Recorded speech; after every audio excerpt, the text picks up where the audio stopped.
Quantos estão felizes com o Senhor nesta noite?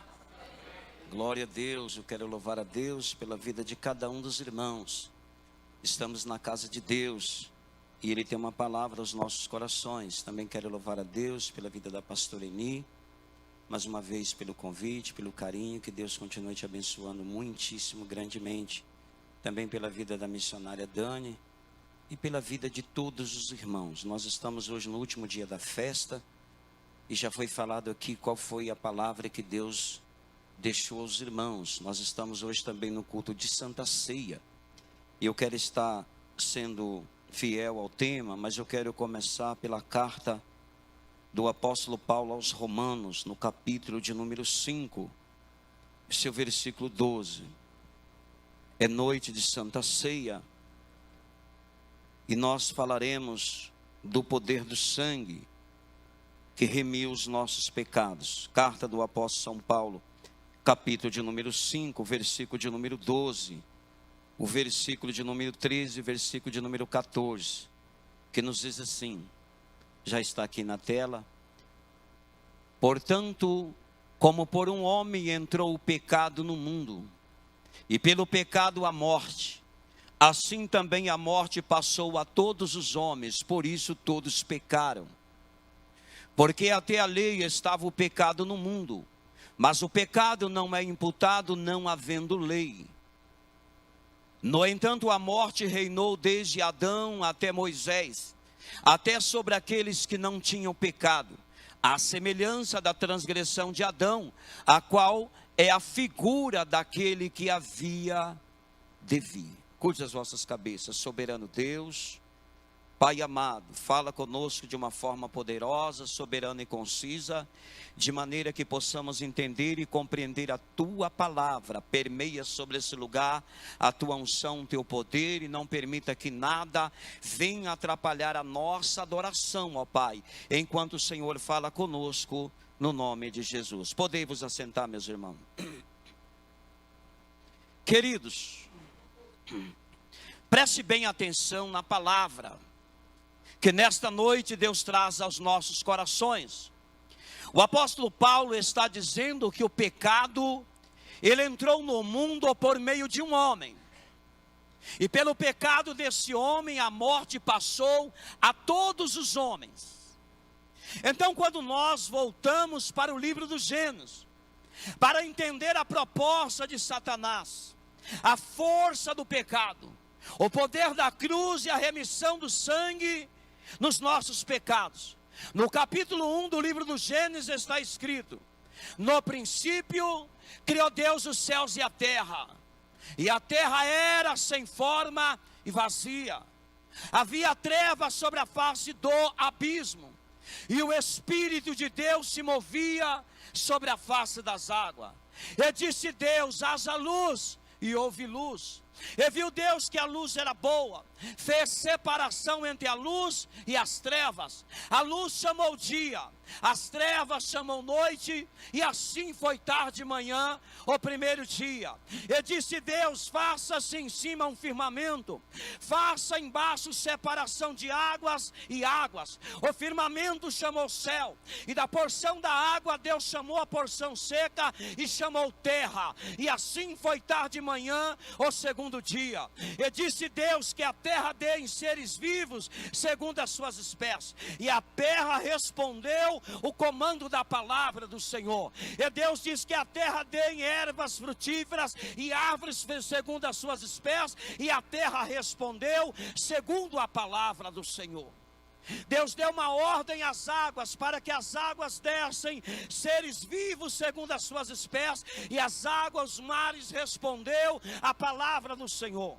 Mas quando chega no último dia, Gênesis 1:26, Deus disse: façamos o homem conforme a nossa imagem e a nossa semelhança.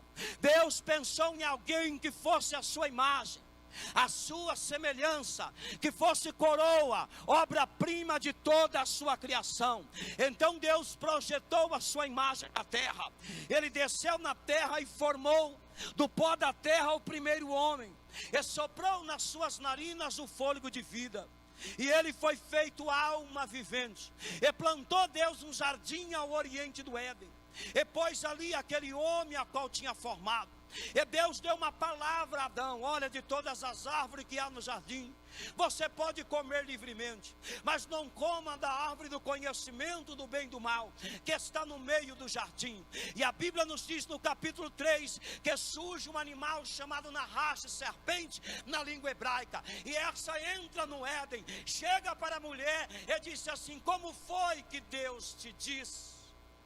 E a mulher, por sua vez, vai entrar em um diálogo com a serpente. A mulher responde à serpente, a qual tem a personificação de Satanás. A mulher disse: olha, Deus disse que de todas as árvores que há no jardim nós podemos comer livremente, mas essa daqui nós não podemos comer, para que não venhamos morrer. Então é nessa hora que a serpente vai virar a verdade de Deus de mentira, para trazer o pecado, porque se não tem pecado, não tem morte. O aguilhão da morte é o pecado.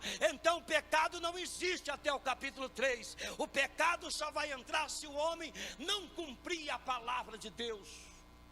Deus deu a Adão a palavra.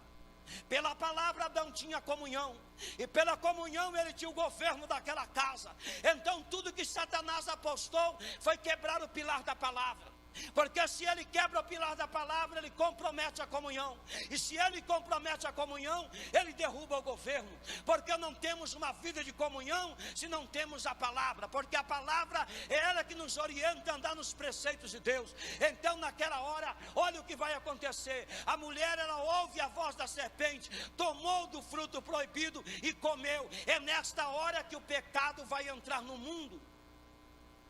É nessa hora que o pecado vai entrar no mundo, e o pecado vai descender às raças. Quando a mulher comeu do fruto que deu a Adão, a Bíblia diz que o Senhor veio na variação do dia ter com a criatura. É o primeiro habitat de Deus nesse mundo, diz a Bíblia, é o capítulo 1. Na variação do dia, Deus desceu naquela casa. É quando Deus desceu naquela casa, o Adão ouviu a voz de Deus, e ele escondeu entre as árvores do jardim. Ora, nós estamos aqui dizendo: fala Deus, fala Deus. A nossa proposta é entrar nesse santuário para louvar a Deus, adorar a Deus, e depois nós ouvirmos a voz de Deus. Mas no culto que nós estamos aqui, Deus vem naquela casa falar com Adão. E quando Adão ouve a voz de Deus, ele se esconde, porque Deus vem falar com a sua criatura. E quando Adão se esconde entre as árvores, Deus fala: Adão, aonde estás? E ele diz: Senhor, eu ouvi a tua voz, que passeava no jardim, e eu me escondi porque eu tive medo. Quando ele disse medo, Deus disse assim: acaso você comesse do fruto proibido que eu te disse não comerás? E ele disse assim: pastor Emi, a mulher que tu me desse por companheira, me deu do seu fruto e eu comi. Deus vai à mulher e disse: o que é isso que tu fizeste? Ela disse: a serpente me enganou. Naquela hora Deus monta um tribunal, chama ali o Adão, chama ali a serpente, chama ali a mulher. E Deus tem uma sentença, porque o pecado já está no mundo. É pelo pecado a morte vai reinar no mundo. Então Deus disse assim para a serpente: maldita és entre todos os animais do campo. Maldita és entre todos os animais do campo. Sobre o teu ventre tu arrastarás, comerás pó todos os dias da tua vida. E porém inimizade entre ti e a mulher, entre a sua descendência e o seu descendente, porque você vai pegar o calcanhar do descendente da mulher, mas o descendente da mulher vai pegar a sua cabeça. Essa é a primeira profecia da redenção na Bíblia. Olhou para a mulher e disse: aumentarei as dores da tua conceição, com dores dará a luz a filhos. O teu desejo será para o teu marido, e ele vai te dominar. Olhou para o Adão e disse: maldita é a terra por tua causa. Quando tu lavrares o solo, te dará espinhos e cardos. Do suor do teu rosto tu viverás, até que tu voltes ao pó, porque do pó tu foste tomado. Agora o pecado está no mundo, e o pecado tem o seu governo. A morte tem o seu governo pelo pecado. Agora a criatura não pode compartilhar o seu espaço mais com o Criador, por causa do pecado. Deus descia naquela casa, e agora alguém tem que sair da casa, porque a criatura não pode compartilhar mais por causa do seu pecado. Então Deus coloca o Adão para fora do Éden, colocou um querubim para guardar o caminho da árvore da vida. E a Bíblia diz que uma espada revolvente guardava o caminho da árvore da vida. Para o homem ter direito novamente ao paraíso da vida, tem que passar pelo querubim, tem que passar pela espada. É justamente o que Cristo vai fazer na cruz, para devolver ao homem aquilo que o homem perdeu no Éden. O Adão sai daquela casa. Sempre que nós vemos espada, fala de juízo. Quando Davi viu o anjo entre os céus e a terra, o anjo estava com uma espada, juízo para Jerusalém. 70 mil homens morreram. Quando Josué viu o varão com uma espada nas muralhas de Jericó, era juízo para Jericó. Quando o anjo colocou a espada na cara de Balaão, o anjo falou: teu caminho não é reto diante de Deus. Então, quando nós vemos falar da espada, sempre de juízo. Pastor, eu não posso ver um anjo com a espada. Pode sim, guerreando contra as hostes do mal, não contra a sua vida. Então a espada está revolvendo o caminho da árvore da vida. Lá fora a morte está reinando, pastor Eni. A morte está reinando. Nasce o Caim e nasce o Abel. A morte reina, o Caim mata o Abel. O sangue está gritando na terra. A Bíblia diz que Deus visita Adão novamente por causa da promessa da redenção. O Adão com Eva deu à luz a Sete. Sete gera Enos. Enos gera Cainã. Cainã gera Malael. Malael gera Jared. Jared gera Enoque. Enoque é arrebatado aos céus. Deixa um filho por nome Matusalém, que viveu 969 anos. Matusalém gera Lameque, o pregoeiro da justiça. É a hora que Deus vai destruir todos com o dilúvio. Salva a casa de Noé. Noé é o 10º depois de Adão. Agora Deus vai pegar o 10º depois de Noé. Noé gera Sem. Sem gera Faxate. A Faxate gera Selá. Selá gera Éber. Éber gera Peleque. Peleque gera Reu. Reu gera Seruque. Seruque gera Naor. Naor gera Tera. Tera gera Abraão. Aí Deus chama Abraão, dizendo: Abraão, em ti serão benditas todas as famílias da terra. As famílias que agora foi decaída no Éden. Em Abraão Deus vai fazer as famílias benditas da terra. Abraão gera Isaac, Isaac gera Jacó, Jacó gera os 12 príncipes. E a morte está reinando. A morte tem o governo desde Adão até Moisés. Mas quando chega em Moisés, Deus vai parar o poder da morte. Quando ele vai olhar para o homem, ele vai cobrir o pecado do homem. Para nós chegarmos que Cristo ele vem para perdoar os nossos pecados. Então Deus chamou Moisés e falou: Moisés, faça um altar de bronze. Era o único dia no ano, pastor Eni, chamado Yom Kippur. Era o dia que o sacerdote Arão trazia 2 animais. Arão lançava a sorte daqueles animais. Um era para o deserto, o outro era para o Senhor. É a hora que vai vir o preço do animal morto para cobrir o pecado. A ira de Deus que era para cair sobre os homens, caía sobre os animais. Então naquela hora o pecado vai ser coberto. Satanás vai na nação, o pecado não está na nação. Satanás vai no animal, o pecado não está no animal. Satanás vai no sacerdote, o sacerdote corta a jugular daquele animal, asperge o seu sangue 7 vezes no altar. Então o sacerdote vai abrir o lugar santíssimo.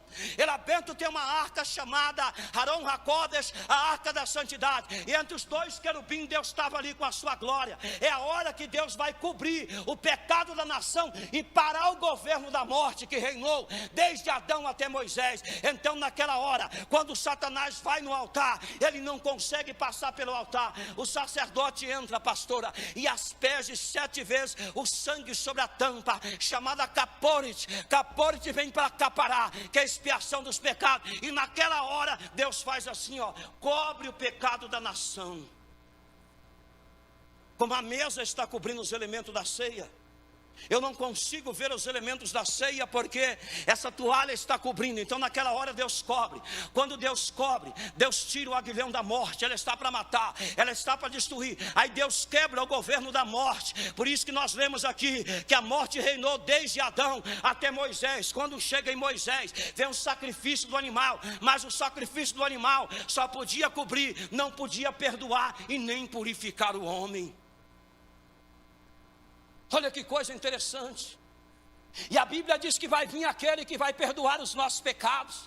Aí nós vamos para a genealogia de Abraão. Abraão gerou Isaac, Isaac gerou Jacó, Jacó gerou do Judá, Judá com Tamar gerou Pérez, gerou Zera, gerou Esrom, gerou Arão, gerou Aminadab, gerou Nação, gerou Salmão, gerou Boaz, gerou Obed, gerou Zessé, gerou Davi. Deus vai fazer uma aliança com a casa de Davi. Davi gera Salomão, Salomão gera Roboão, Roboão gera Abiás, Abiás gera Asa, Asa gera Josafá, Josafá gera Jorão, Jorão gera Uzia, Uzia Jotão, Acás, Ezequias, Manassés, Amon, Josias, Jeconia, Salatiel, Zorobabel, Abiúde, Eliaquim, Azor, Zadok, Aquim, Eliúde, Eleazar, Matã, Jacó, José, Maria. Quando José desposou Maria, Deus lembrou da promessa, lembrou do Éden.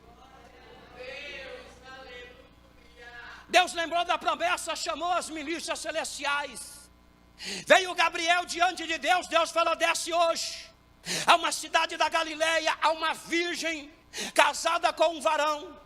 Deus naquele momento, Gabriel desceu, pastor Eni, foi aquela virgem e disse: salve agraciada, conceberás, darás à luz a um filho, e esse será grande, ele será chamado Filho do Altíssimo, ele reinará sobre os filhos de Jacó. Ele será chamado de filho de Davi, e o seu reinado não terá fim. Quando a virgem ouviu aquelas palavras, ela não entendeu por quê, porque ela era virgem, ela não conhecia nenhum varão. Mas o Espírito do Senhor está vindo na terra, anunciar que ela vai dar à luz. Lá no Éden, Deus falou para a serpente que nasceria de uma mulher, mas Deus não falou que seria de uma virgem, porque Deus nunca vai falar tudo para a serpente. Quem fala tudo para a serpente é o homem, a mulher quando não vigia. Então Deus falou assim: descerá sobre ti o poder, e a sombra do Altíssimo te cobrirá. A sombra do Altíssimo vai cobrir. Era na hora que o sacerdote entrava no santo do santo, que a glória de Deus descia, batia no querubim e lançava a sombra sobre o sacerdote. Se o sacerdote entrasse na presença de Deus sem estar debaixo da sombra, ele poderia morrer. É por isso que o Salmos 91 vai dizer: o que habita no esconderijo do Altíssimo, a sombra do Onipotente descansará. Ninguém está acima de Deus para que ele tenha sombra. Mas Deus é aquele pastor Eni que faz sombra. Quando ele colocou a mão sobre Maria, ela concebeu, e o que nela está gerado é do Espírito Santo. E o menino vai nascer para pegar a cabeça da serpente, para redimir o homem, para passar pela espada, entrar de novo no santo do santo e devolver ao homem o que o homem perdeu no Éden. E a Bíblia diz que a virgem concebeu. E quando a virgem concebeu, a virgem vai dar à luz. Naquela hora Satanás tenta de todas as formas parar o projeto da cruz, porque se ele para o projeto da cruz, o sangue do animal cobria, não purificava e não perdoava. Precisa vir aquele que perdoa e purifica. Vem aquele que vai vir para aniquilar o poder da morte. Então ele vem, e quando ele vem, ele está no ventre da virgem. Sai um decreto de Quirino, governador da Síria, que todos têm que ir a Belém se alistar. José pega Maria, sobe a Belém, Beit-Lahim, a casa do pão. Quando José chega lá em Belém, todas as hospedarias estão cheias. Então ele procura uma manjedoura, e quando ele procura uma manjedoura, vai nascer o menino. O menino vai nascer de quem? O menino vai nascer de uma virgem. E quando o menino nasce em Beit-Lahim, Deus moveu as constelações, a estrela chamada do Oriente brilhou sobre aquele menino, e a Bíblia diz que ele começou a crescer em graça, em sabedoria, diante de Deus e diante dos homens. Ele vem para cumprir a proposta da expiação, aniquilar e vencer o império da morte, purificar o meu e o teu pecado e devolver a vida que o homem perdeu no Éden. A Bíblia diz agora que esse menino cresce. Ele começa a ensinar todos os dias. Então ele chega para ensinar. Ele chega na noite da Santa Ceia para mostrar para os seus discípulos o que é a remissão dos pecados, o que é o perdão do pecado. Aquilo que o homem perdeu, agora Deus vai devolver. Era uma mesa como essa que ele estava antes dele ir para a cruz. E quando ele vai para a cruz, ele toma a via dolorosa para cumprir a profecia. Quem deu crédito à nossa pregação, ou a quem se manifestou o braço do Senhor, foi subindo perante ele como renovo, como raiz de uma terra seca, olhando nós para ele numa aparência tinha para que desejássemos. Era o mais indigno, mais desprezado entre os homens, homens de dores, pelo que Deus o fez o enfermar, para que o castigo que caísse sobre ele nos trouxesse a paz. É pelas suas pisaduras nós fôssemos sarados. Então ele toma a via dolorosa, ele toma o alto do Gólgota, e ele está sendo chicoteado, uma coroa de espinho na sua cabeça. O soldado romano pegava um chicote chamado azorrague, que tinha chumbo e tinha osso, e jogava. Quando cravava, que o soldado puxava, a carne abria, dilacerava, o sangue era jorrado, e ali naquelas pisaduras, ele está indo para a cruz. O meu e o teu pecado já estava sendo perdoado. Quando ele chega, a Bíblia diz que pegaram ele a hora sexta, meio-dia, ele está na cruz. E desde a hora sexta até a hora nona, houve trevas em toda a terra. O sol, o astro-rei, tirou o seu brilho, e ele está na cruz agonizando. E Satanás está dizendo: se ele der o brado, se ele vencer, ele vai vir pôr o pé na minha cabeça, e o sangue que for derramado vai purificar os pecados, e ele vai abrir acesso ao homem novamente ao santuário celeste. E Satanás começou a dizer, alguém dizia: ei, tu que derruba o templo em 3 dias, edifica, desce daí, nós creremos em ti. O outro dizia: olá, ele está chamando por Elias, vê se Elias vem tirá-lo dali.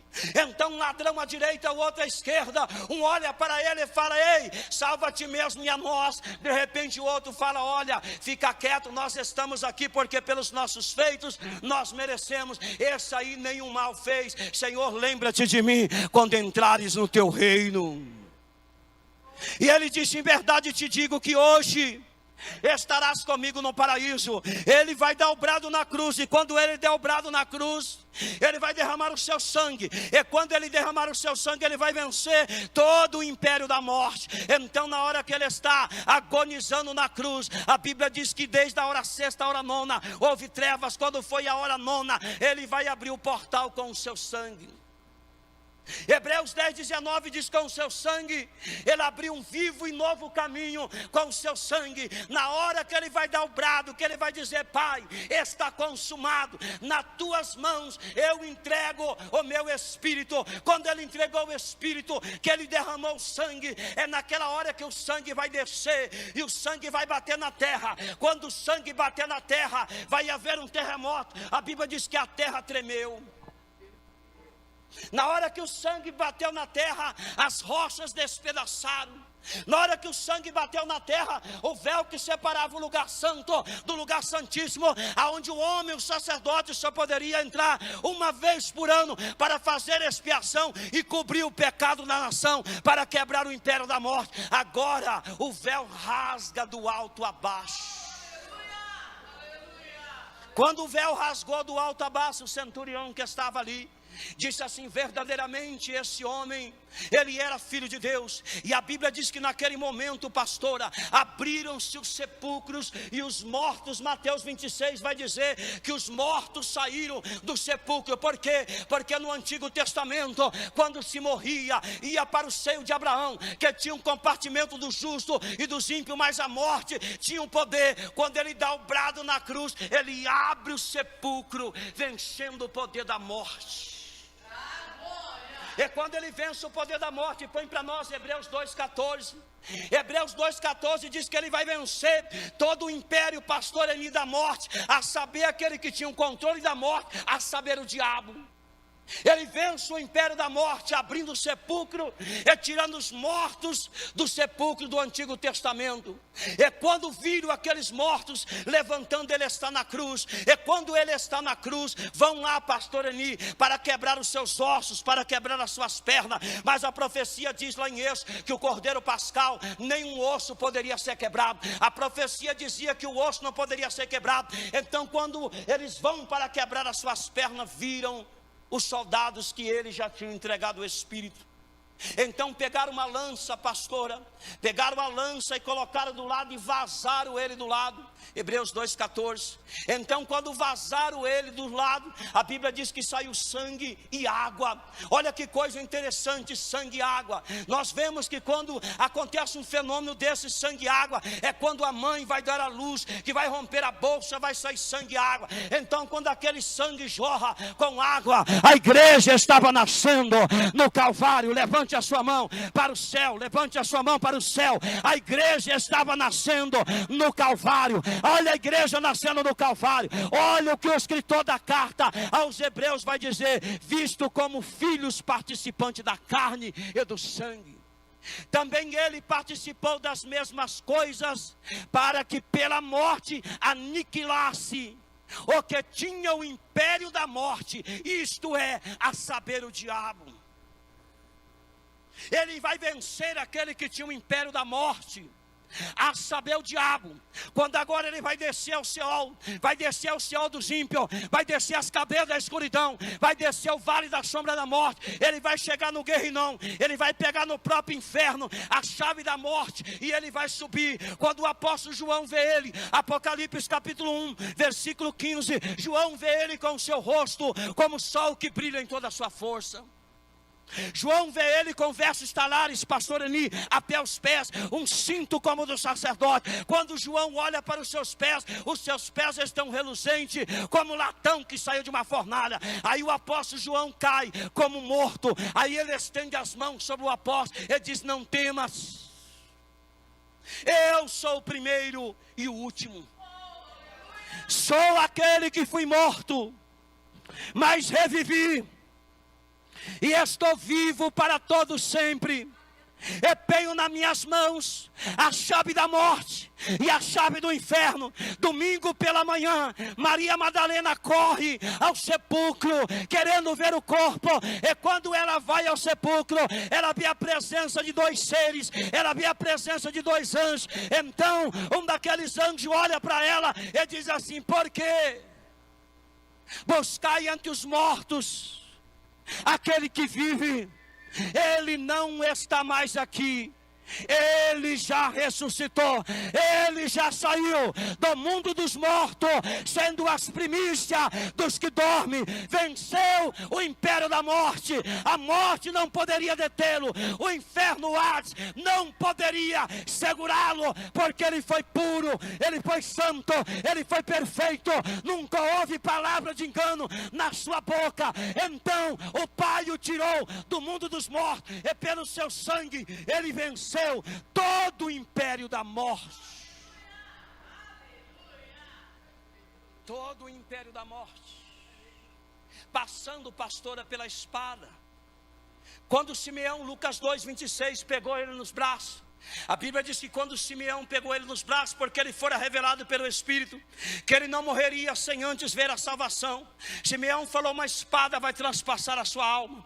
Então ele vai passar por aquela espada, ele vai derramar o seu sangue para entrar no santo do santo, no lugar celeste, e colocar o seu sangue para então redimir o meu e o teu pecado. É por isso que na noite da Santa Ceia, coloca para nós João 6:57, ele tomou o pão e disse: isto é o meu corpo que é dado por vós.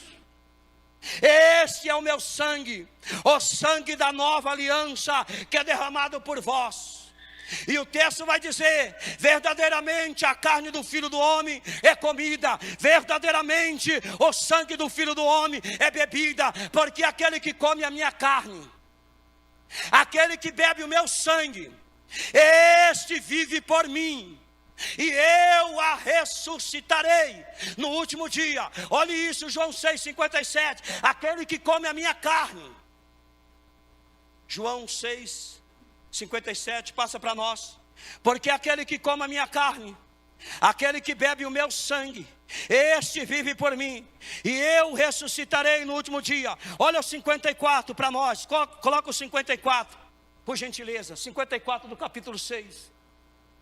Olha a proposta, diz assim, a minha Bíblia diz assim: quem come a minha carne e bebe o meu sangue tem a vida eterna, e eu a ressuscitarei no último dia. Olha que coisa.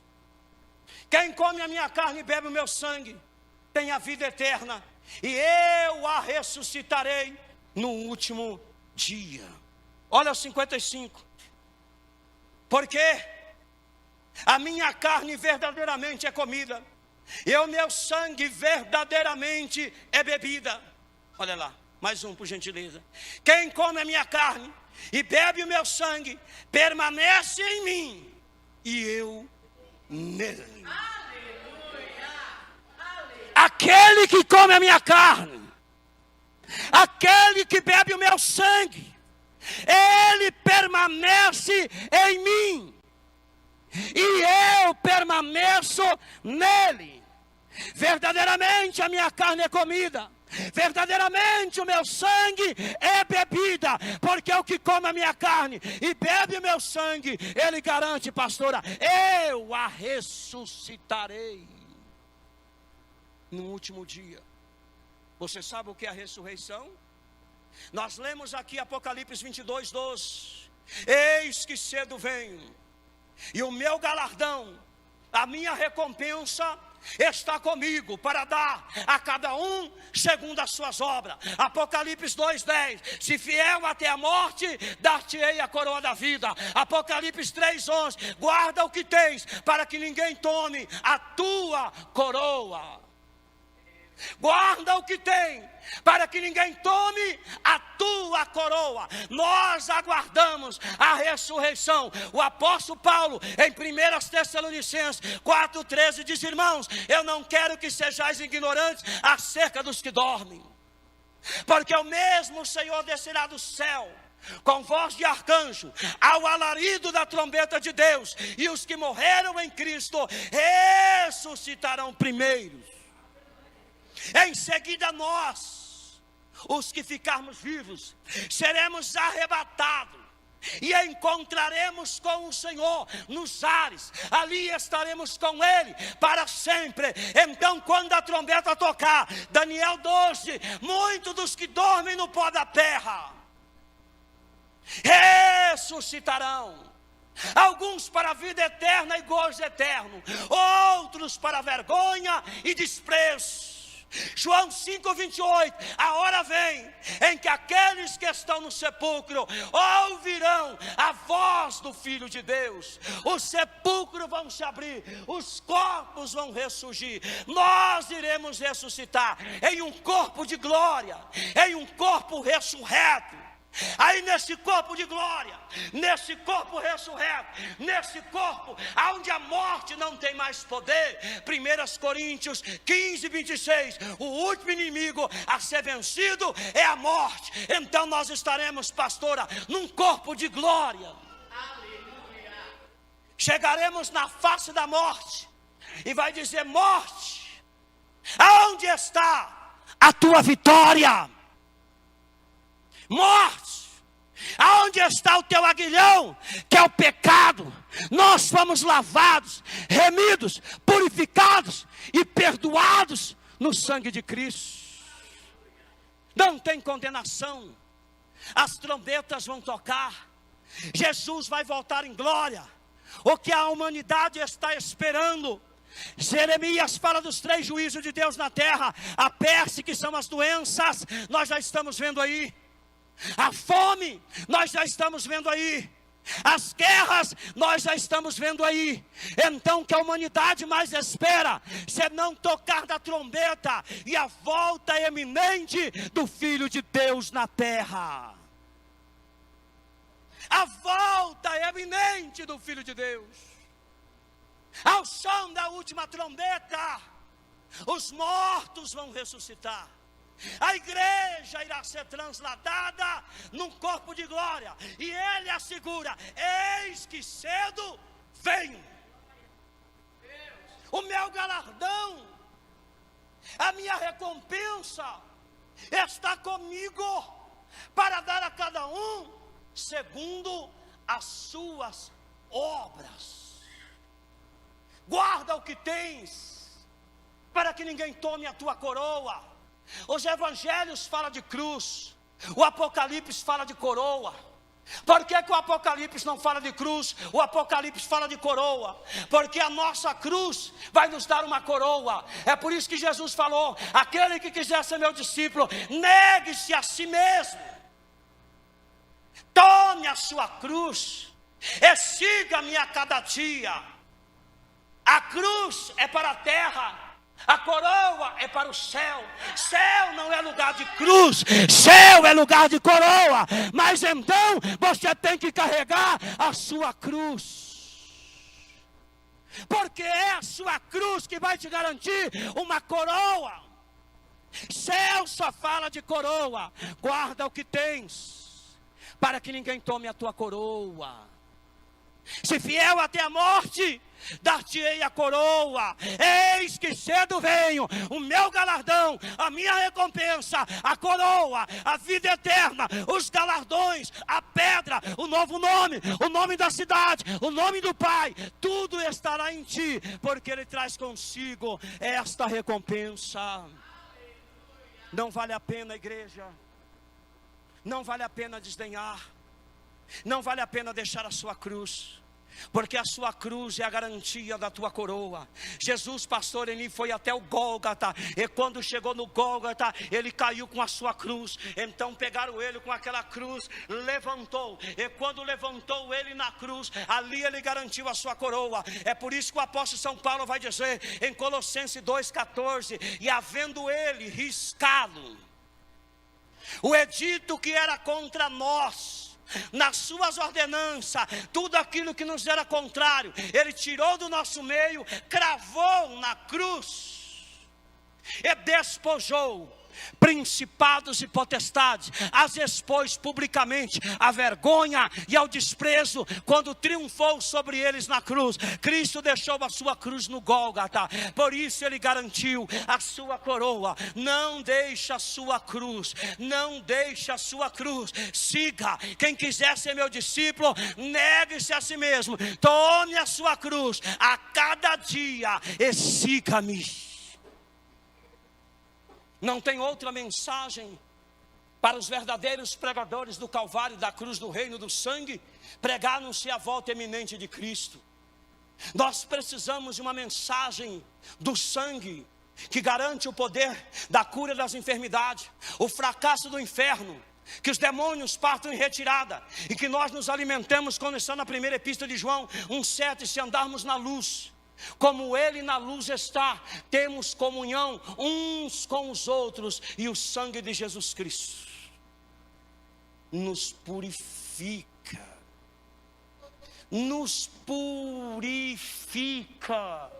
de todo pecado. Se o sangue do animal cobria, o sangue de Cristo perdoa, e o sangue de Cristo purifica. Isaías 1:18, 19: pode o teu pecado ser mais negro do que a escarlate da noite, eu tornarei mais branco do que a neve. Pode o teu pecado ser mais vermelho do que o carmesim, eu tornarei mais branco do que a lã, porque o sangue de Cristo, Ele perdoa, e o sangue de Cristo nos purifica. Porque se pela ofensa de um, o pecado entrou no mundo, e o pecado passou a todos por um ato de ofensa, muito mais o dom gratuito de Deus, que pelo ato de justiça de Cristo nos perdoou. Todos que desceram, a humanidade que fracassou e desceu ao Hades com Adão, esta humanidade que somos nós, somos resgatados na cruz e na justiça. Ele se fez justiça por nós, segurou, pastora, os nossos pecados. Quando Ele deu o brado na cruz, Ele disse nem halem, que quer dizer está consumado e o preço está pago. Que vem os gregos, os dicionários, e vai dizer, a palavra tetelesta era um termo jurídico, quando alguém quitava uma dívida e a dívida estava paga. A dívida está paga. Quando Deus olha para a terra, Ele vê a cruz. Quando Ele vê a cruz, Ele vê o sangue. Quando Ele vê o sangue, Ele vê a igreja de Cristo. Ele vê a igreja de Cristo remida, lavada, santa, pura, preparada, esperando uma coroa. É por isso que nós podemos dizer: Maranata, Maranata, Maranata. Ora vem, ora vem, ora vem, ora vem, Senhor Jesus. Que privilégio.